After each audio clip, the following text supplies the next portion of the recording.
tu na chung question number 3 na kan lo chu kanga question number 3 na chuan draw the graph of the equation x plus 6y equal to 12 te lia asira hian x le y value kan zia da turte kan chin sia chat hian kan la ka yanga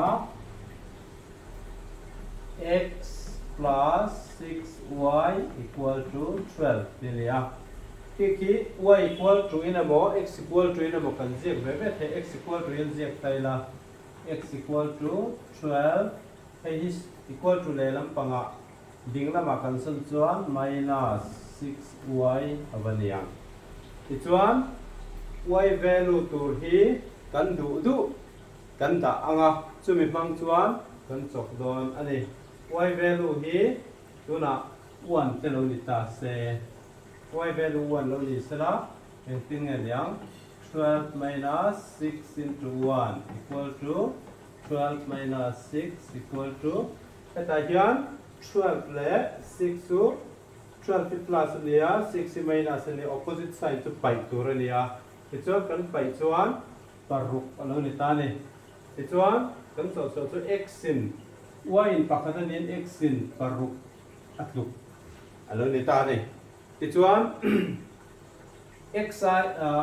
equal to emi formula he kan la kai lenga 6y y ai hian enge kan da leng true te lo da tai la true te lo da tai la true kan da chuan enge chuakang som pahni paruk ve hi som pahni ve ai za chen pai chuan bial ani to ani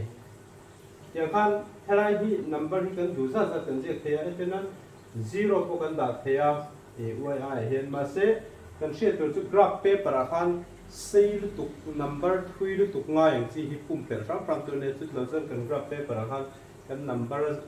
zia tur kha alo sei lu tuk chuan a buai thak thrila chu wa chu number kha sei lu tuk lo turin ti ram kan tum don ni chu wa chu eng number ne all sam le kan ti chuan 3 da le lo lo ang ta hian 3 turin ti le tai la x equal to 12 minus 6 into 3 tianga hian kan ti chuan 12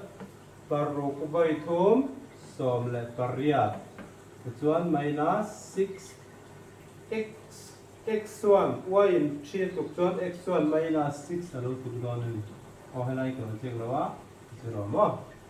tiang khe lo ni don ta ni ki graph paper a kan ziak le don ta ni le tu la chuan kan lo chok zo to x value le y value tu te kha set thum kan lo chak chuak to thang te kha graph paper a hian kan lo draw le anga ti chuan hei graph paper chu ni ta a chu kan thil chaw chaw kha he ta asira hian kan ziak ang graph paper a hianin kan draw don ni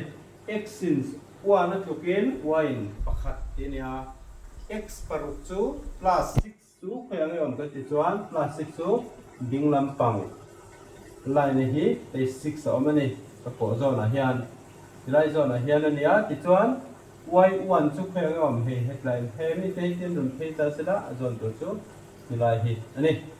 ti chuan x0 ni to nei intersect lai hi ni ta y2 chu chung lama nia he ti lai hi alo ni lenga ti chuan x minus 6 minus su khayang yom ka ti chun v lama he lai hi y3 chu plus 3 ni ban chung lama hen lia 3 zon chu he kan rom kala he kan he ti lai hi lo di ta ni ti chuan he mi te hi scale in kan rin zamanga hian mo chuan he hi scale hi kan da re manga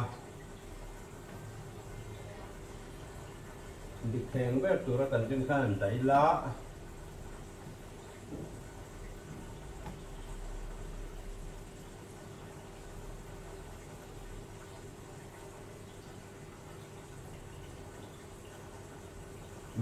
Tiki lo ni ta kan rin zo mga